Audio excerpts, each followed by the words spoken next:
کسایی هستن کوچه در کوچه میگردن موی میخرن. اما چه گپی هست؟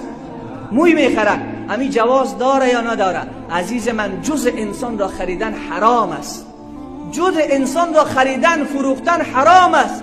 کسی که خون خود را میفروشد حرام است. پولی که از خون خود گرفته مثل که پول را مثل گوشت سگ را خورده باشه، اینم تو برش حرام است.